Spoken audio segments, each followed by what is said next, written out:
Like sometimes you have to seem crazy to rest of the world to actually be rational. And it's okay. The premise largely is that even if it doesn't work out, you are essentially maybe losing out on 2 years or 3 years or 4 years of your life. But you're learning from that, and the experience that you go through actually literally transforms you. Like the kind of learning and the kind of transformation that you will go through when you are working for 2 years on something that you really genuinely believe in, that's probably worth a lot more than working on 10 things that you don't really believe in.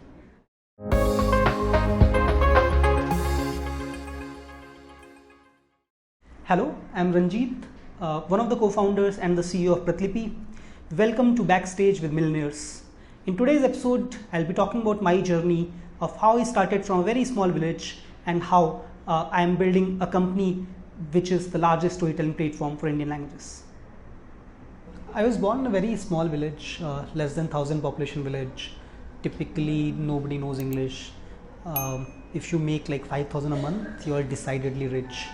On the side, my father's in army, so I studied and lived with him for a couple of years. Then like my father went to a border area, so my mom used to stay with me in Raebareli. So Raebareli is a smallish district / town. So there I started getting into the habit of reading a lot. So started by reading comics, Nagraj, Champak, Balhans, Doga. So I used to go to comic shops and rent out the comics for somewhere between 50 paisa to 2 rupees, depending on like what is the MRP of that comics. And then when that became expensive, I would basically go and do a deal with these shopkeepers that I'll look after your shop for the entire day, and in turn basically I'll get to read these comics for free. Then I graduated to reading classical Hindi literature, Premchand, Nirala, Dinkar. Then my uncle is a writer, so influenced by him I started reading contemporary Hindi literature. And then I went to pursue my engineering from a college called KIT University, Bhubaneswar. And when I reached there, I realized that Hindi content was not really available that much. Like offline, there was like even a big bookstore can only typically carry like 1,500 books. And the amount of reading that I used to do, I had read most of these good ones. And online, there really wasn't anything. So I'm talking about 2006. So this is when I started reading English. But I also started cribbing to my friends that this is ridiculous. This is not how the world should be. Like the world should be about access and opportunity and choices and freedom. If I want to read Hindi, I should be able to read Hindi. If I want to read English, I should be able to read English. It should not be because access is not there. Came from a middle class family, so didn't really do anything about it. Just cribbed about this quite a bit. And then I went and pursued my MBA from a college called Faculty of Management Studies, Delhi. Joined Vodafone, worked there for a couple of years. And then I figured that, the job seemed a little too easy. I was one of their best salesmen forever. And I thought when you are 24, you probably don't want to do something that is that easy. You want to push yourself.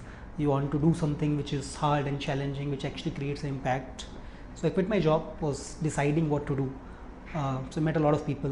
Around this time, my friends called me back and said that, if nobody else has built this and you have been talking about this for so long, then why don't you give it a shot? And I thought, sure. That kind of makes sense. So that was the genesis of essentially how Pratilipi came into picture.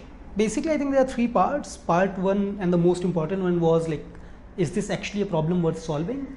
Just because like I am facing that problem doesn't necessarily mean that it's a problem for enough people to actually build a company out of it.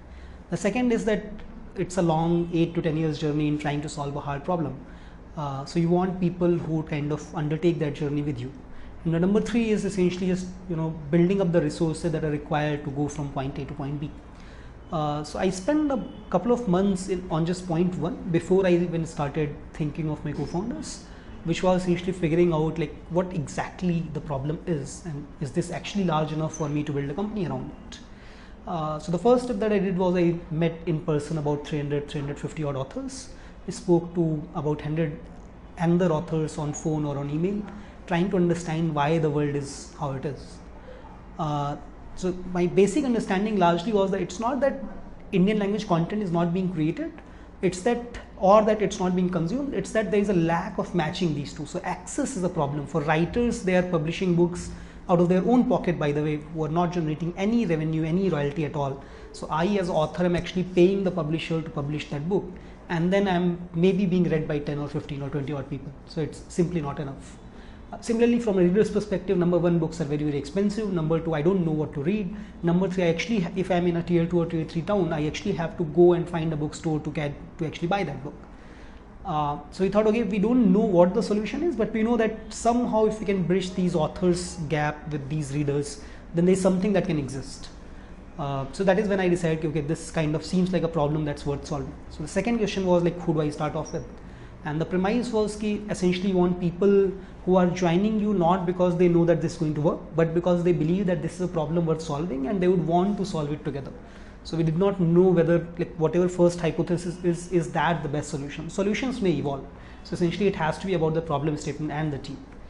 And of course they have to be people that I can trust and they can trust me, and they have to be people who have a complementary skill set, people who are hardworking and sincere and kind of flexible, so that if the solution changes they would still be there. So my first co-founder was my school batchmate Prashant. My second co-founder was Rahul, who was my engineering college batchmate.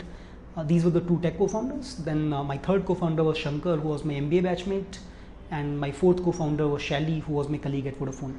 In fact, even after that, our first employee, who also became one of the first investors, was my super senior at Vodafone. So the early team that we built around Pratilipi were people whom we had already talked about this problem. So they knew that this is a problem worth solving for a lot of people. So almost all of these people essentially come from smaller towns and villages just like me. So they have seen the problem firsthand. And then about the resources, so like the kind of person that I am, essentially I don't really care about money per se that much. So I've always focused a lot more on learning and building relationships. And at that time, Indian language or content or UGC in particular were things that people did not really talk about that much. Unlike in last 1 year, when Indian language UGC has kind of become a buzzword, at that time most people are saying things like who reads on mobile, and Indian languages are like never going to work because English is an aspirational language, and why would people write for free, and bunch of different things like this. So we did not want to raise money from someone who did not really understand this, and we did not really want to raise money from someone who wanted to have a sure shot guarantee of success. We were very, very clear that the way we are going to build this company is that we know that the problem is worth solving. We don't know whether this is the right approach or that is the right approach, something else is the right approach. So we wanted to take a probabilistic approach. We wanted to have investors who thought the similar way. So till the time that we were able to find such an investor, the thesis was that I'll keep on raising money from my friends on me, like personal debt instead of on company's account, and we'll just kind of keep on building that. Without even incorporating the company, just as an experiment. So that's how we essentially started building Pratilipi in August 2013. And because we were not confident that whether or not this is the right solution, so essentially we decided that we'll launch the product very quickly, we'll get user feedback and then decide like how it works. So we launched the first version or the beta version of the website in September 2014. In like a month of basically we started working on this. So from the outside, Pratilipi is as simple a product as you can think of. Essentially it's just a storytelling platform connecting storytellers and people who want to basically read or listen to those stories. So essentially people come and upload or write their own stories, typically either text or audio. So we started by focusing on text and we have recently launched audio. And then other people can basically come and read those stories. And then there's a personalization / recommendation layer in between, which will try to figure out like what is the kind of stories that a user would actually like, with a little bit of serendipity thrown in, so that you can stumble upon to the next great read. So that's basically just it. It's a platform where people come and publish and people come and read. That's it. Like think of Pratilipi largely as YouTube. With one notable exception that we have focused a lot on building a very strong community as well. So we want writers to get feedback on, like for example, whether they like this story or if there is something that can be changed their story to make it better and stuff like that. That's the beauty of online, that you can kind of keep on changing it and tweaking it till you are satisfied with the content. So that's largely what Pratilipi is. And then there are some certain features which kind of evolve the product a little bit to give you a better experience. So for example, you can follow your favorite writers, or you can chat with your favorite writers and stuff like that. But at the crux of it, Pratilipi is largely just that. It's a storytelling platform and that's it. There were so in fact, one is a very generic problem for any kind of UGC platforms or marketplaces, which is essentially that till you have readers, how do you get writers? And till you have writers, how do you get readers? So any kind of marketplace has to solve this chicken egg problem. So this was the first major problem that we had to solve. And then the second was that, as I was saying, at that point, Pratilipi's idea was not that sexy. So vast majority of people, and I'm including not just investors, but I'm including also people that we wanted to join us as our colleagues and teammates. This includes like journalists. So essentially it was hard to convince people why it's a good idea for certain companies, for example, to not monetize, and that's something that in India at least wasn't obvious. Similarly, it wasn't obvious for a lot of people that why people would come onto Pratilipi and write content for free. And sure, we would give them examples of YouTube, or we would give them examples of Twitter. But then people would look at Twitter of today and YouTube of today, and they will say that, you know what, YouTube actually gives you advertising revenue. And I'll say, like, you are looking at YouTube of today after 10 years of it has run. You are looking at Pratilipi, which is a month-old company. So you can't judge me by the same standards. You have to look at YouTube when it started. But that was still a big challenge in terms of just explaining to people why this makes sense. So these were the two largest problems. To solve these, for the first one, what we did was that primarily we started by focusing on public domain content that's essentially nobody owns a copyright to. And with that content, we tried to get some readers. Then I reached out to like the 350 odd authors that we have previously spoken with and tried to convince them to put some of their content on Pratilipi. And then like we will do a lot of stuff manually, stuff that doesn't scale. For example, if a story got read by, let's say, 100 times, we'll actually mail or WhatsApp the author saying that, you know what, this story has been read 100 times. And then the author will get happy and they will share it on Facebook. So some of their friends will see that and they will message us or email us and say that you have published my friend's story, why don't you publish my story as well? And we'll say, fantastic, we'll obviously do that. So this is kind of how the process started. On the second point of convincing people, after a period of time, we just honestly gave up on this and we said that, okay, let's do this, let's forget about rest of the world. We don't need 5,000 investors, we don't need 10,000 people to join us. We need like maybe 1 or 2 investors, we need maybe 5 or 10 people to join us.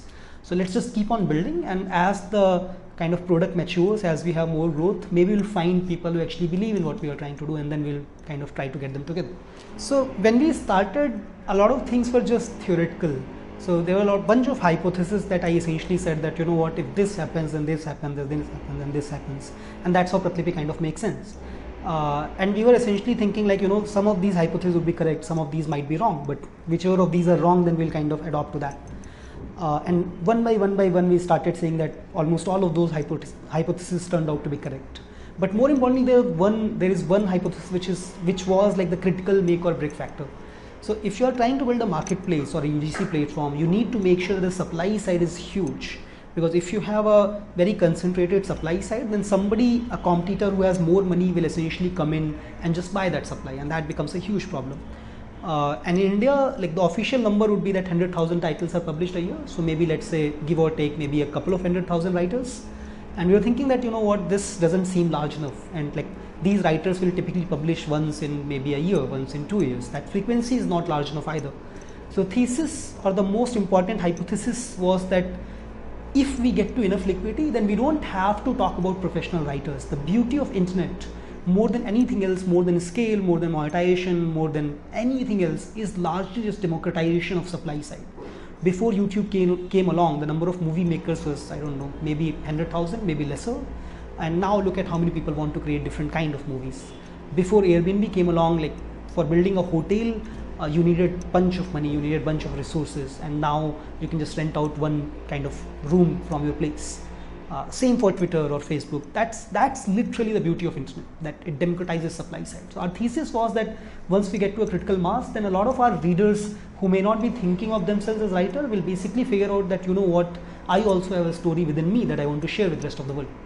And we will make the barriers so low that everybody would be able to create their stories, and we'll figure out who are the people who are actually interested in that story. So they can read that story, they can talk to that person, and they can kind of build that community. And this was something which was just as a hypothesis. So for a long time, like first 2.5 years, while our reader side kept on growing very well, about 20%, 30% month on month, our writer side was basically just tugging along at like maybe 2% or 3%, because this critical mass was not yet reached. And then about a year and a half back is when we started seeing that a vast majority of our writers were basically people who were reading on Pratilipi. They read like 30 stories, 40 stories, 50 stories, and then they thought that, you know what, why don't I also start and write a story? And now in a given month, we have, let's say, 6,000 new writers, out of which like easily over 5,000 writers are people who have never written anything outside of Pratilipi. These are first time writers who just read a lot of content on Pratilipi and then they decided to become a writer. So like that, I think, is the most important part and the best part of building Pratilipi that we have seen. So I think an interesting part about Pratilipi is that a lot of people, including my own teammates and including me sometimes, we a lot of times underestimate the kind of scale that Pratilipi already is operating at. In terms of unique users, we are only at about 500,000 daily active users and only at about 4 million monthly active users. These are not large numbers from a consumer internet perspective. But people forget that Pratilipi is one of the highest engaging platforms in the world probably. So 1.2 million stories are read on Pratilipi every day, and about 80,000 stories are published every month. Earlier they were talking about like official number being 100,000 new titles published in India every year. So we are publishing almost the same number of titles every month. And as I was saying, this number has only started growing significantly in last 1.5 years. So hopefully in a year or two, we would probably have more content published on Pratilipi in a day than it was published in the physical world in an entire year. That's the kind of scale that we are talking about. And all of this has been done with a team of like 34, 35 people. And even that is the current number, so it has still grown, of course. We have never really focused too much on growth though. We always focused largely on just focusing on customer satisfaction. And the thesis was that in consumer internet, if you're really building a product that your users love, growth will almost come as a byproduct to that. That doesn't mean that I'm discounting how important distribution is. I'm just talking about like how important it is to focus on your customers' actual needs. So the fact that we take a lot of pride in is like the kind of NPS that Pratilipi has. So Pratilipi's Android app is rated 4.75. Every single NPS survey we have done, it's always about 9.2, 9.3 out of 10. Those are the things that we are really proud of, and those are things that we want to kind of continue building on top of. So we intend to keep on working on what we are working on as of now, but at a much bigger scale, number one. And number two, we have to kind of figure out a way so that this community is not just strong, but also that many of these storytellers can essentially come full time. They are making enough money via Pratilipi so that they don't have to do a full-time job and create stories in part-time. So those are the things that we'll typically be working on. Plus, as I was saying, Pratilipi is a storytelling platform, which means that like new formats will have to be added, new challenges will have to be solved. For example, there could be certain content that should not be on Pratilipi because maybe it violates copyright for someone, maybe it's illegal to be there. So all of these problems will have to be solved. And then new languages will come up, new formats will come up, and like largely it's about just taking what is working and making it, instead of like 1 million stories read a day, to 100 million stories read a day in next 2 years, 2 to 3 years. So I think a lot of times we let the rest of the world decide what we should do and what we should not do. I think if you want to be a founder, you have to have an internal locus of control. You have to look at the world and see that something can actually be made better. And sometimes like you have to be willing to be misunderstood for a long time. Sometimes the world needs time, and world needs data, and world needs proof before it accepts that something is working. And like sometimes you have to seem crazy to rest of the world to actually be rational. And it's okay. The premise largely is that even if it doesn't work out, you are essentially maybe losing out on 2 years or 3 years or 4 years of your life. But you're learning from that, and the experience that you go through actually literally transforms you. Like the kind of learning and the kind of transformation that you will go through when you are working for 2 years on something that you really genuinely believe in, that's probably worth a lot more than working on 10 things that you don't really believe in. And of course, there's an offshot that you are actually right. So if you look at the world, it's largely built by people who did not let the circumstances and the society and other people kind of define what they should be doing and what they should not be doing. So a lot of things looked crazy back then and look like in retrospect they look obvious, but almost all progress depends on people who are unreasonable like this, who are willing to kind of fight it out. And that's what I think we as founders have to kind of do. So this was my journey of building Pratilipi. If you enjoyed this video, and if you want to share it with someone who you believe will enjoy watching this or who would learn something from this, please share it with them. Check out Pratilipi's app. If you have any questions or if you want to ask me anything, please post that as a comment to this video, and I'll try to answer it as soon as I can. That's it. Thanks a lot for watching.